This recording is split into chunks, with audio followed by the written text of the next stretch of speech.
लढली जी रूढी माझ्या दात्याशी, माझ्या रयतेच्या राजाशी, ती रूढी जाळली भीमानं शिवबाच्या पायथ्याशी. हो, ज्या ग्रंथाने शिवाजी महाराजांना शूद्र म्हटलं, त्याच मातीमध्ये आंबेडकरांनी 25 डिसेंबरला मनुस्मृती जाळली. आज आपण शिवाजी महाराजांना छत्रपती म्हणतो, हिंदवी स्वराज्याचे संस्थापक म्हणतो. पण इतिहासात एक काळ असा होता जिथे त्यांना राजा म्हणूनही मान्यता द्यायला काही लोक तयार नव्हते. कारण काय?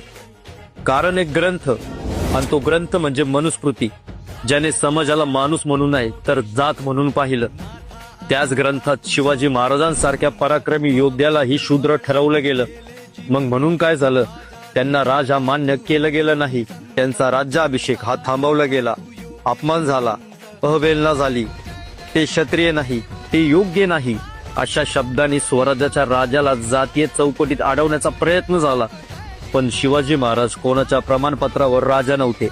ते तलवारीने, कर्तृत्वाने आणि लोकांच्या मनात राजा झाले होते. राज्याभिषेक झाला, स्वराज्य उभं राहिलं, पण तो अपमान, तो अन्याय इतिहासाच्या मातीमध्ये दडलेला होता. त्यानंतर शतक गेले, पण मनुस्मृतीचा विचार समाजावर अजूनही राज्य करत होता. आणि तेव्हाच इतिहासाने एक नवीन व्यक्ती जन्माला घातली.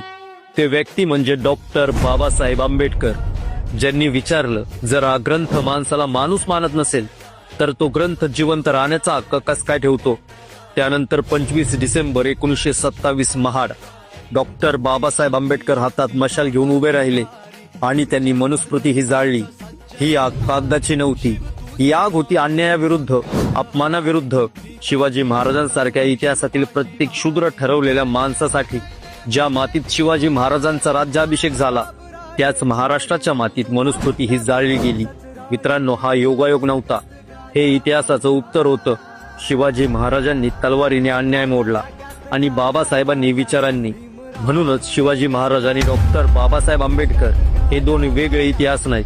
हा एकच संघर्ष आहे, स्वाभिमानाचा, समतेचा आणि माणूस म्हणून जगण्याचा.